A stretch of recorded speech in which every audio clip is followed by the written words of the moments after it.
இந்த வீடியோவில் இணை எழுத்துக்கள் அப்புறம் சுட்டெழுத்துக்கள் பற்றி பார்க்க போகிறோம். இதுக்கு முன்னாடி பார்த்த வீடியோவில் வினா வகைகள், விடை வகைகள், வினா எழுத்துக்கள் அதை பற்றி பார்த்தோம். இந்த வீடியோவில் இணை எழுத்துக்கள் பற்றி ஃபஸ்ட்டு பார்ப்போம். இணை எழுத்துக்கள் அப்படின்றது வந்து ஒலிக்கும் முயற்சி, பிறக்கும் இடம் ஆகியவற்றில் ஒற்றுமையுள்ள எழுத்துக்களை தான் இணை எழுத்துக்கள் அப்படின்னு சொல்லுவாங்க. இது வந்து கேட்ட கொஷின் தான். ஒலிக்கும் முயற்சி, பிறக்கும் இடம் ஆகியவற்றில் ஒற்றுமையுள்ள எழுத்து தான் இணை எழுத்து அப்படின்னு சொல்லிட்டு கீழே எக்ஸாம்பிள் கொடுத்துருப்பாங்க. ஃபஸ்ட்டு மெய் எழுத்துக்களுக்கு இணை எழுத்துக்கள் என்னென்னா காக்கு ஞா, சாக்கு ஞா, டாக்கு நா, தாக்கு நா, பாக்கு மா, ராக்கு நா. இதை ஞாபகம் வச்சுக்கிறதுக்கு வந்து ஃபஸ்ட்டு சைடில் எழுதி வச்சுக்கலாம். கசட தபர அப்படின்னு எழுதிட்டு அதுக்கப்புறம் கீழே ஞங்கன நமன அப்படின்னு எழுதி வச்சிட்டோம்னா அதுக்கு நேரம் காக்கு நேரம் ஞா வரும், சாக்கு நேரம் ஞா வரும், டாக்கு நேரம் நா வரும், தாக்கு நேரம் நா வரும், பாக்கு நேரம் மா வரும், ராக்கு நேரம் நா வரும் அப்படின்னு நம்ம கண்டுபிடிச்சிக்கலாம். கசடதபர அப்படிங்கிறது வந்து வல்லின எழுத்துக்கள்னு சொல்லுவாங்க. அது வந்து மார்பை இடமாக கொண்டு பிறக்கிறது தான் வந்துட்டு கசடதபர அப்படிங்கிறது. இதே ஞங்கன நமன அப்படின்றது வந்து மெல்லின எழுத்துக்கள், அது வந்து மூக்கை இடமாக கொண்டு பிறக்கிறது. அடுத்தது வந்து இன்னொன்று வந்து என்ன, இடையின எழுத்துக்கள்னு ஒன்று இருக்கும். அது வந்துட்டு கழுத்தை இடமாக கொண்டு பிறக்கிறதா இடையின எழுத்துக்கள். இப்போ வந்து இணை எழுத்துக்களை வந்து நட்பெழுத்துக்கள் அப்படின்னு சொல்லுவாங்க.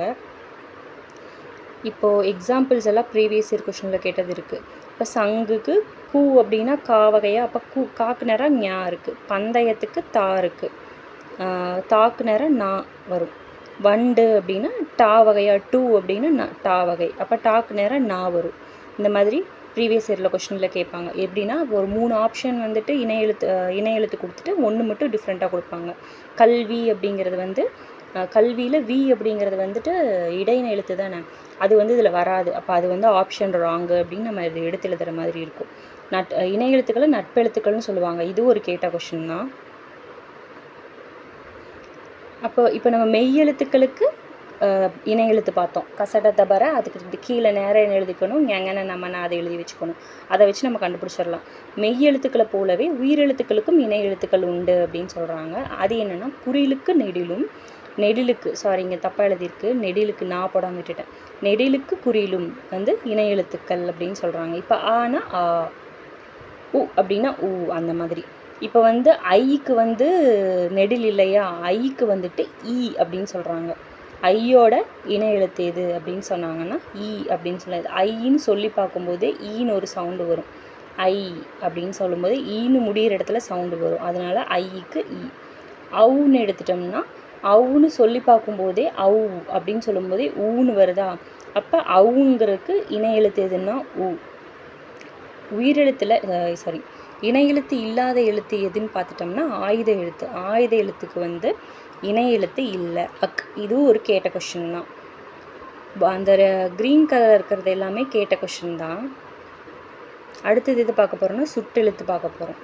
சுட்டெழுத்துக்கள் மொத்தமாக எத்தனை இருக்குது அப்படின்னு பார்த்துட்டோம்னா 3 எழுத்துக்கள் இருக்குது சுட்டெழுத்துக்கள். எதுன்னா ஆ, இ, உ. இது 3மே சுட்டெழுத்துக்கள் அப்படின்னு சொல்லுவாங்க. சுட்டெழுத்து அப்படின்னு என்னென்னா ஒன்றை சுட்டி காட்ட வரும் எழுத்து தான் சுட்டெழுத்துக்கள் அப்படின்னு சொல்லுவாங்க. இப்போ ஒரு விஷயத்தை சுட்டி காட்டுறதுக்காக வர எழுத்து தான் சுட்டெழுத்துக்கள்.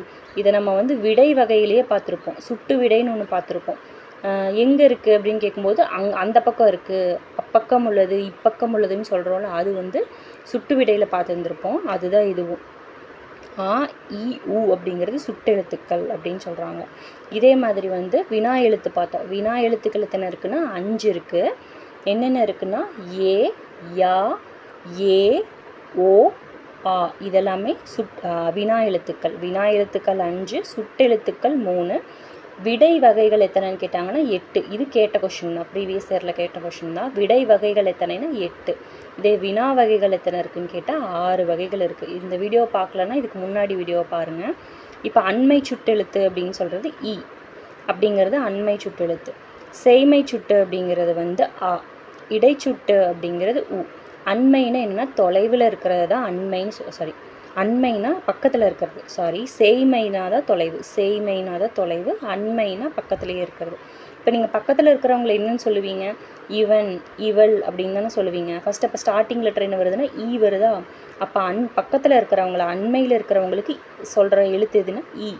இதே செய்மையில் இருக்கிறவங்கள, தூரத்தில் இருக்கிறது என்னன்னு சொல்லுவீங்க, அது, அங்கே அப்படின்னு சொல்லுவோம்ல. அப்படின்னு சொல்லும்போது ஆ. சேய்மை சுட்டு குறிக்கும்போது என்ன சொல்கிறோம், நம்மளே சொல்லி பார்க்கும்போது என்ன வருதுன்னா ஆ தான் வருது. இது ரெண்டுக்கும் இடையில் இருக்கிறது தான் ஊன்னு சொல்கிறாங்க. இதை வந்து நம்ம பயன்படுத்துறதில்ல. இந்த ஈயும் ஆவும் தான் பயன்படுத்துகிறோம். தற்காலத்தில் வந்து ஊங்கிறத பயன்படுத்துறதில்ல. இது கேட்ட கொஷின் தான். தொல்காப்பியர் குறிப்பிடும் உவன், உவல், உவர், உது, உவை இவை அப்படிங்கிறது வந்து இடைநிலை சுட்டுக்கள் அப்படின்னு சொல்லுவாங்க. இதெல்லாம் வந்து இடைநிலை சுட்டுக்கள். அடுத்தது அப்பக்கம், இப்பக்கம் அப்படிங்கிறது இடச்சுட்டு சொற்கள். இது வந்து இடத்தை தானே சுட்டி காமிக்குது, அந்த பக்கம் இந்த பக்கம் அப்படிங்கிறது எல்லாமே இடச்சுட்டு தானே. அப்படிங்கும்போது இது வந்து இடச்சுட்டுன்னு சொல்லுவாங்க. வினா எழுத்துக்களையும் இடவினான்னு சொல்லுவாங்க. சுட்டெழுத்துக்களையும் இடசுட்டுன்னு சொல்லுவாங்க. இணை எழுத்துக்களை வந்து நட்பெழுத்துக்கள்னு சொல்லுவாங்க. அடுத்து சுட்டுத்திரிபு. சுட்டுத்திரிபு அப்படின்னு என்னென்னா வந்துட்டு இப்போ வந்து அப்பக்கம் அப்படிங்கிறத வந்து மாறி தான் வந்து திரிஞ்சு தான் வந்து என்னென்னு வந்திருக்குன்னா அந்த பக்கம் அப்படின்னு வந்திருக்கு. அப்பக்கம் அப்படிங்கிறது மாறி தான் அந்த பக்கம் அப்படின்னு வந்திருக்கு. இப்பக்கம் அப்படிங்கிறது மாறி தான் இந்த பக்கம்னு வந்திருக்கு.